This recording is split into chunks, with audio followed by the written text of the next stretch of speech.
The cold metal walls of the rehabilitation center on Kepler 442b seemed to press in around the group of broken warriors. Xcari's 6 legs scraped against the floor as he shifted in his special chair. His blue-green shell was cracked in many places, telling stories of battles long finished. Around him sat other veterans from different worlds, all trying to heal from the war that had changed everything. The therapy room smelled of antiseptic and fear. 12 different species sat in a circle, each one carrying scars that could not be seen. Some had lost limbs, others had lost their minds, and a few had lost their will to live. The Human Covenant War had ended 3 years ago, but for these soldiers, it would never truly be over. Dr. Veltara, the Altarian therapist, had skin that changed colors with her emotions. Right now, it was a soft purple, showing her patience and concern. She had been working with war veterans for over 20 years, but this group was different. These were the ones who had fought against humans. "Zethkari," she said in her musical voice. "You have been with us for 3 months now. You eat, you sleep, you attend the sessions, but you never speak about what happened to you. The others have shared their stories. Perhaps it is time for you to share yours." Zethkari's antenna twitched.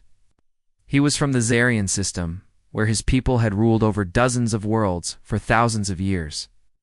He had been one of their best intelligence officers, trained to read enemies and predict their moves. But the humans had broken something inside him that he could not name. "I cannot," he whispered through his translator device. The machine turned his clicking sounds into words the others could understand. "You would not believe what I have seen." Ain't. Large Regalian veteran named Mordock laughed bitterly. His red skin was covered in burned scars, and his left eye was missing. "We have all seen terrible things, Bugman.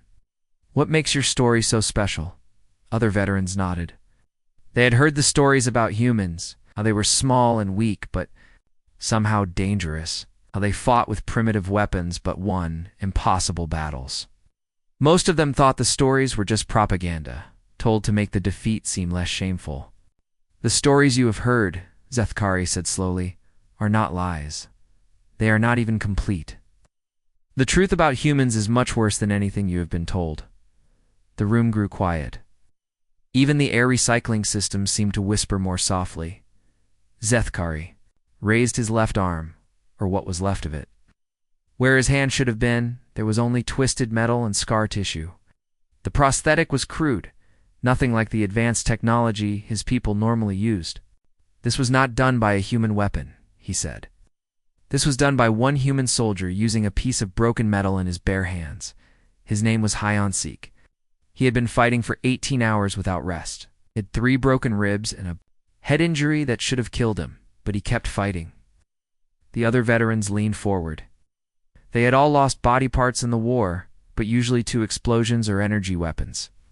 The idea of losing a limb to bare hands was disturbing. "Was trying to reach my plasma rifle," Zethkari continued. "I was faster than any human should be. I was stronger, was wearing battle armor that could stop most weapons. But this human, this Hyansik, he moved like lightning, grabbed my arm and twisted it until the joints broke. Then he used a piece of metal from a destroyed vehicle to cut through my armor and remove my hand." Dr. Veltara's skin turned a darker purple. "That must have been very painful," she said gently. "The pain was nothing," Zethkari replied. "What haunts me was his eyes. Humans have these strange eyes that look forward instead of to the sides. When he looked at me, I saw something that I had never seen before. Not anger, not hate, just cold thinking. He removed my hand not because he enjoyed hurting me, but because it was the smart thing to do. He knew that if I reached my weapon, I would kill him and his friends, so he made sure I could not reach it." Mordock shifted uncomfortably. "It sounded like the humans were some kind of monsters." "No," Zethkari said, his voice getting stronger. "That is what made them so frightening. They were not monsters. They were just very, very good at war. Better than any of us understood." A small Centaurian veteran named Kixta spoke up. Her voice was like wind chimes. "But how could they be so good? We had better weapons, better ships, better training. We should have one easily. Zethkari's compound eyes looked around the circle, taking in each face. That is what we all thought. We had fought hundreds of wars against dozens of species. We always won because we were stronger, faster, smarter, but the humans, they fought, as if the rules of war did not apply to them. What do you mean? Dr. Veltara asked. They would do things that should have been impossible, Zethkari explained. They would fight when they should have been dead. They would win when they should have lost. They would survive when they should have died. It was like they had decided that reality was optional. The room was silent except for the sound of breathing and the soft hum of life support systems. Each veteran was thinking about their own experiences with humans, remembering moments that had never made sense. Tell us more, Dr. Veltara said. Softly, what else did you see? Zethkari's antenna drooped. That is just the beginning, he whispered. The worst part was not how they fought. The worst part was how they thought. Zethkari reached into his personal belongings and pulled out a small, glowing crystal. His claws trembled as he placed it on the table in the center of the therapy circle. The crystal began to hum softly, and suddenly the air above it filled with moving pictures made of light. The other veterans gasped as they saw a perfect copy of a space battle floating in front of them. Ships moved through the darkness, weapons fired, and explosions bloomed like deadly flowers. But this was not just any battle. This was the siege of Proxima Station, one of the most famous defeats in Covenant history. I was there, Zethkari, said, his voice now cold and professional like the intelligence officer he used to be. I watched every moment of this battle, recorded everything because I thought it would be a quick victory, something we could study and learn from. The light pictures showed a human space station surrounded by Covenant warships. The station looked small and weak compared to the massive alien fleet around it. Scorch marks covered its hull, and several sections were already destroyed. Proxima Station was cut off from help, Zethkari explained. No supply ships could reach them. No reinforcements could arrive. We had 5 times more soldiers than they did.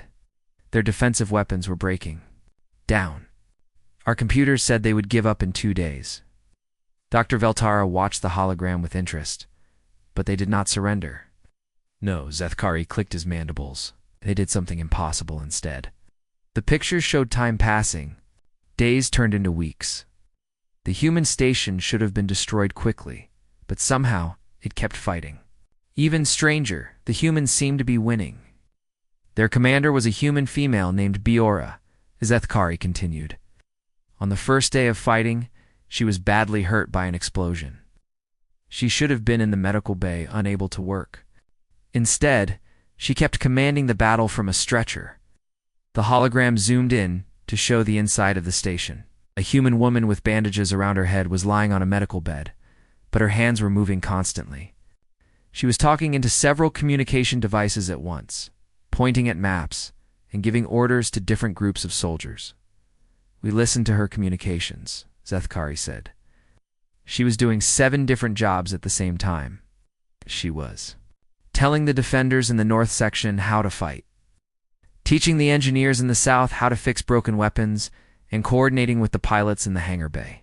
No single mind should be able to do all of that. Mordok leaned forward. Maybe she had help.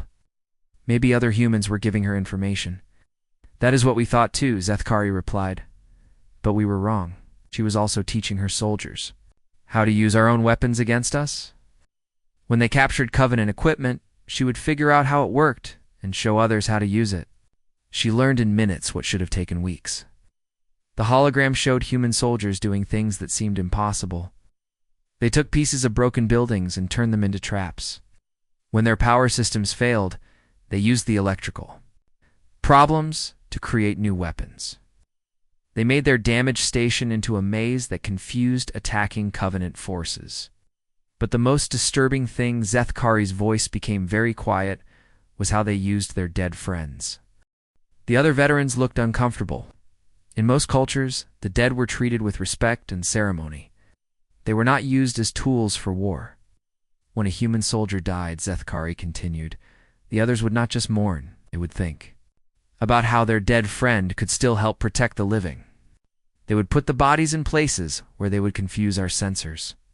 They would use the dead soldiers' equipment as bait for traps. They even put explosives in medical supplies, so that if we tried to use them, they would blow up. Kixta made a soft sound of distress. That is horrible. How could they treat their own people that way? That is what I thought at first, Zethkari said. But then I realized something. They were not being cruel to their dead. They were being respectful. Each dead human became a guardian for the living ones. The humans somehow knew exactly what each fallen warrior would have wanted them to do. The hologram showed a human medic named Jinwoo working in the station's medical bay. He was treating wounded soldiers, but he was also doing many other things at the same time. He was talking to ship captains in space, coordinating weapon strikes, and managing supply distribution. Watch him carefully. Zethkari pointed at the figure in the hologram. Our brain specialist said that what he was doing should be impossible. The human mind is not supposed to be able to handle that much information at once. But Jinwoo was working like a living computer while also being a doctor. The crystal flickered as the hologram showed the end of the battle. The Covenant fleet, despite having more ships and weapons, was retreating. The small human station had somehow won. We did not lose because they were stronger, Zethkari said sadly. We lost because they were smarter. They had guessed everything we would do before we did it. They had prepared for every weapon we would use. They had turned our own advantages into weaknesses. The room was silent as the hologram faded away. The veterans sat in their chairs trying to understand what they had just seen. How is that possible?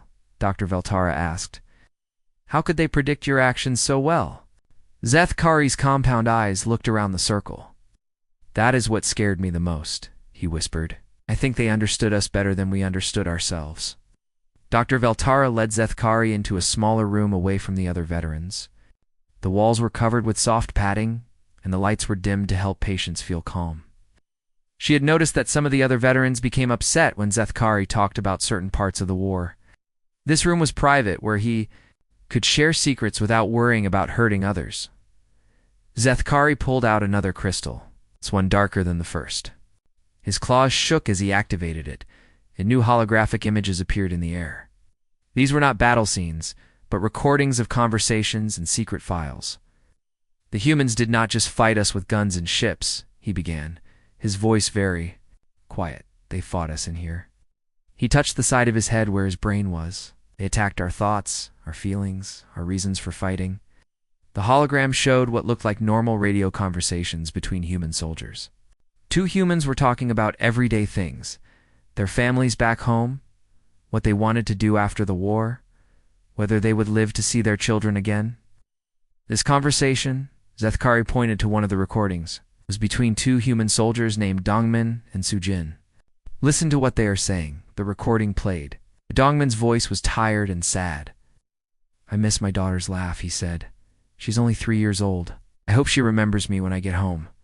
Sujin replied. My mother is sick. Send her medicine when I can, but it's not enough. Sometimes I wonder if we're doing the right thing out here. Dr. Veltara listened carefully. This sounds like normal conversation between soldiers who are far from home. That is what we thought too, Zethkari said. But we were wrong. This conversation was broadcast on a radio frequency that we were listening to. Every word was planned. The humans knew we would hear it. The therapist looked confused. Why would they want you to hear personal conversations? Because Zethkari's antenna drooped. They wanted us to see them as people, not just enemies. After we heard conversations like this for many days, our soldiers began to hesitate before shooting at humans.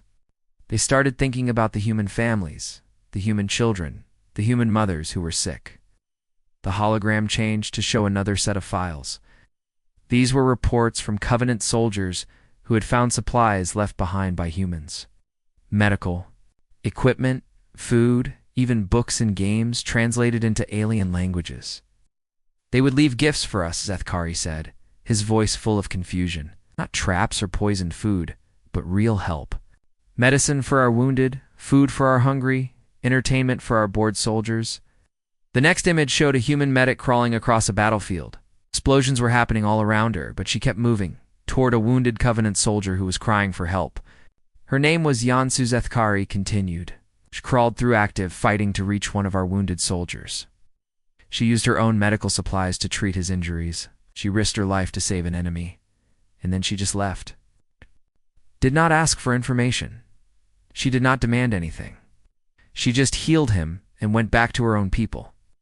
Dr. Veltara's skin turned a deep blue, showing her amazement.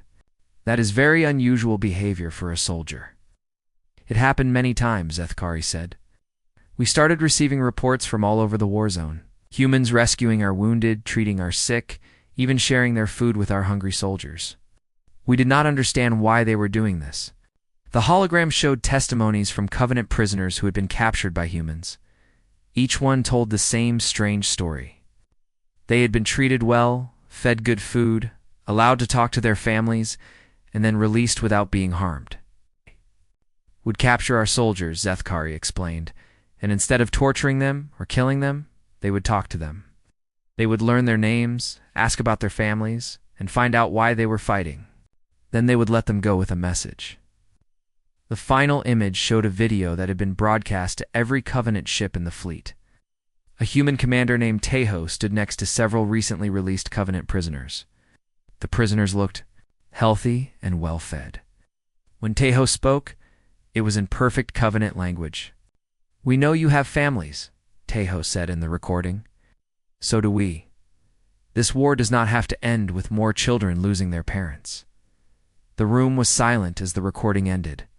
Zethkar's compound eyes were fixed on the floor. What happened? After that message was broadcast, Dr. Veltara asked gently. Within 3 days, Zethkari whispered, 17 Covenant ships surrendered without fighting. Not because they were afraid of human weapons, but because they were afraid of human kindness. The soldiers on those ships said they could not fight an enemy who cared about their families. Dr. Veltara leaned forward. Confusing for your military leaders? It was worse than confusing, Zethkari replied. It was terrifying.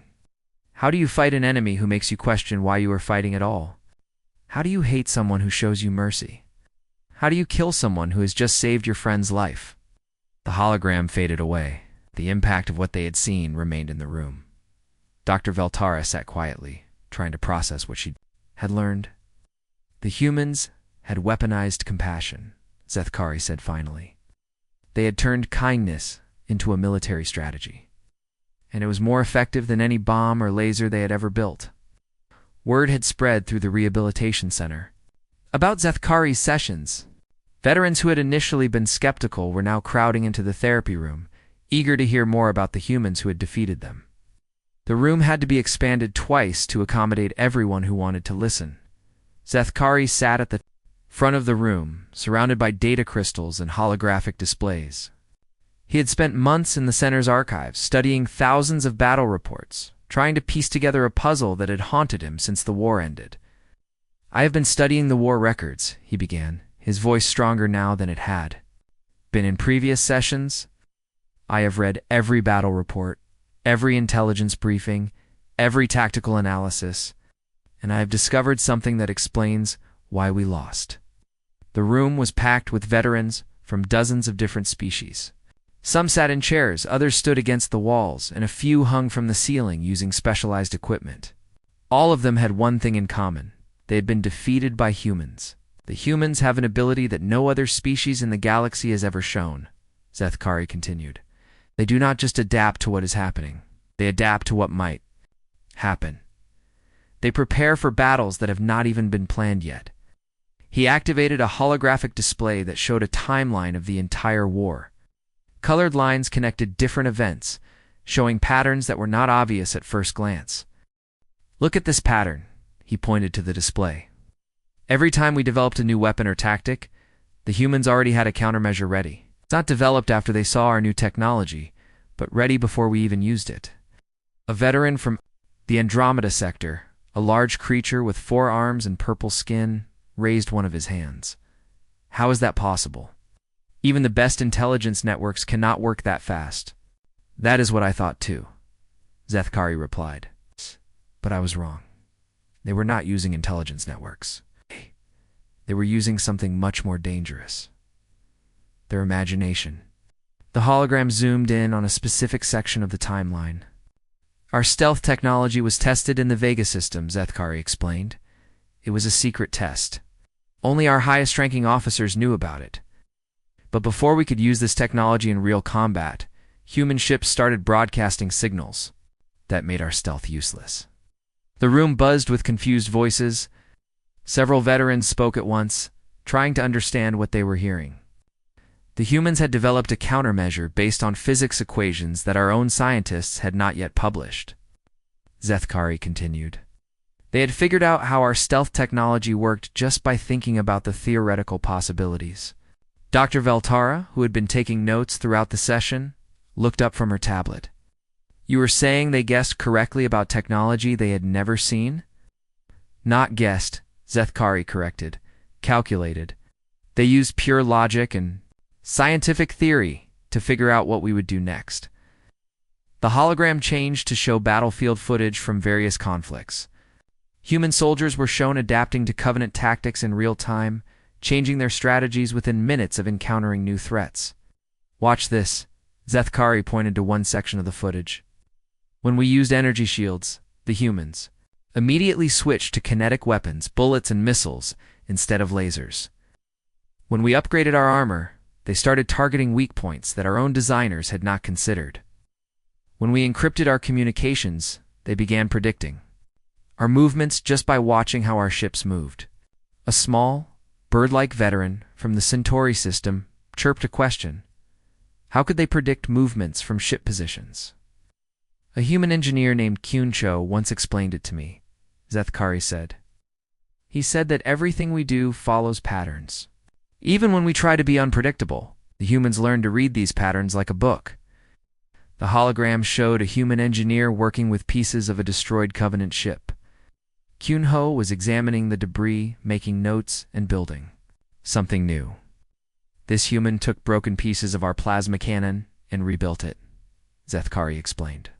He had never seen our technology before, but he figured out how it worked using what he called educated guessing. Within 6 hours, he had not only rebuilt our weapon, but improved it. The room fell silent as the implications sank in. Veterans were beginning to understand that they had not just been defeated by superior technology or numbers, but by a species that could think faster and more creatively than any of them had imagined. But the most disturbing example, Zethkari's voice became very quiet, was Commander Haywan. The hologram showed a human woman in military uniform. She looked ordinary, not particularly large or strong, but her eyes held the same intelligence that Zethkari had described in other humans. She was captured during the siege of Kepler 186f, Zethkari continued. For 3 days, our best interrogators questioned her. They were experts at extracting information from prisoners.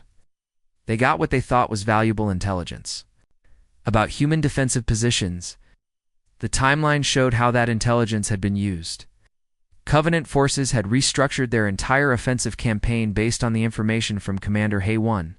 Resources were redirected, fleets were repositioned, and new attack plans were made. The campaign was a disaster, Zethkari whispered. Every position our forces attacked was a trap. Every weakness Commander Haywan had revealed was actually a strength. She had been feeding us false information so convincing that our best analysts believed it was real. The final image showed the aftermath of the failed campaign.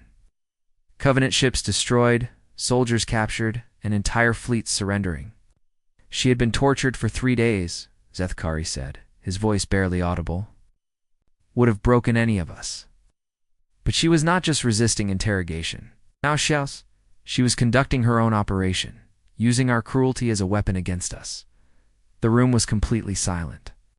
The veterans stared at the hologram, trying to process what they had learned. She volunteered for that mission, Zethkari finished. She allowed herself to be captured, knowing she would be tortured, so that she could feed us false information. The entire trap took months to prepare, and it required the enemy to capture and interrogate a human commander who had volunteered to suffer for her people. The largest conference room in the rehabilitation center had never seen anything like this. Veterans from every corner of the galaxy had traveled here to listen to Zethkar's final session. The room was packed with creatures of all shapes and sizes, some floating in special tanks, others requiring breathing apparatus, and many bearing visible scars from the war. Recording equipment hummed quietly in the corners. The center's directors had decided that this testimony needed to be preserved for future generations. History was being made in this room, and they wanted to capture every word. Zethkari sat in the center of it all, looking smaller and more fragile than he had in previous sessions. His remaining limbs shook slightly as he prepared to share the part of his story that disturbed him most. The room was so quiet that everyone could hear the soft clicking of his breathing apparatus. The war ended, he began, his voice barely louder than a whisper, but not the way wars usually end. We did not surrender because we were beaten. We surrendered because we finally understood that we had never had any chance of winning. The silence in the room was complete. Even the mechanical sounds of life support systems seemed to pause. The humans had been allowing us to think we were fighting a real war, Zethkari continued, but we were not. We were participating in a demonstration. They were showing us what they could do, not what they would do. He activated his final memory. Crystal, the holographic images that appeared were different from the battle scenes he had shown before. These showed the aftermath of the war, the moment when fighting stopped and something else began. What happened next? Zethkari's voice grew stronger, was more frightening than any battle. The humans were kind to us. The hologram showed human medical ships arriving at the sites of the final battles. Instead of collecting their own wounded, first, they were treating injured Covenant soldiers. Human doctors worked alongside human engineers, who were repairing damaged alien vessels. A human doctor named Minho treated my injuries, Zethkari said, touching the scarred places on his carapace. He worked for 6 hours to save my life. He used medical techniques that our own doctors did not know. When I asked him why he was helping an enemy, he looked at me and said something I will never forget. The room leaned forward as one, waiting for the words. He said, "The war is over, now we heal." The hologram continued to show scenes that defied everything the veterans thought they knew about war. Human soldiers were sharing their food with hungry Covenant prisoners. Human civilians were donating supplies to displaced alien refugees. Human scientists were working with former enemies to develop new technologies for peaceful purposes. Kindness was somehow more disturbing than their warfare.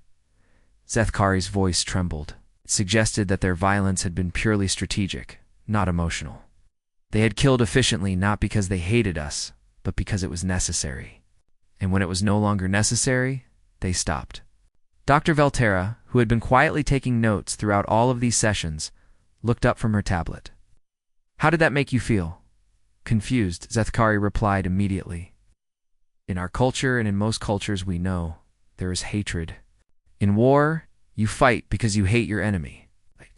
You want to destroy them because they are different, or because they threaten you. But the humans, they fought us like it was a job. When the job was finished, they went back to being the kind creatures they apparently were all along." The hologram changed to show a personal message. It was a simple text communication, but Zethkari stared at it as if it contained the secrets of the universe. "This message came to me just days before I entered this rehabilitation center," he said. "It was from High and Seek, the human soldier who had removed my limb during the siege of Proxima Station." The room remembered that story from the first session. The human who had fought for 18 hours with broken ribs and a head injury, who had used his bare hands and a piece of metal to disable Zethkari. "He remembered me," Zethkari whispered. "After all these years, he remembered my name, remembered the names of every enemy he had ever fought." The message was simple, written in perfect Covenant script. It read, "I heard you were hurt. I hope you heal well. The galaxy is better with you in it." "They sent medical supplies with the message," Zethkari continued. "Not as a show of superiority, but as a gift between old soldiers. They genuinely wished me well. All of them did. Every human who had fought against us remembered our names and hoped for our recovery." The room remained silent for several minutes. The weight of what they were hearing was almost too much to process.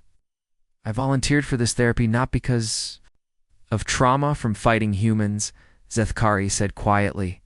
I came here because I cannot understand how a species can be so ruthlessly efficient at war while remaining fundamentally compassionate. How do you process the experience of being defeated by an enemy who immediately becomes your friend? Stood slowly, his remaining limbs supporting him carefully. Around the room, hundreds of veterans watched him with understanding in their eyes. The humans did not just win the war, he concluded. They won the peace. And somehow, that is the most terrifying thing of all. As the recording equipment was turned off and the veterans began to leave, Zethkari remained in his chair, staring at Hyonseek's message. The final line haunted him more than any battle cry ever could. Take care of yourself, old friend. The universe needs more warriors who know when to stop fighting. The rehabilitation center fell quiet as the last veteran left the room. Impact of Zethkari's testimony would echo through the galaxy for generations to come, changing how entire species understood the nature of war, peace, and what it truly meant to be human.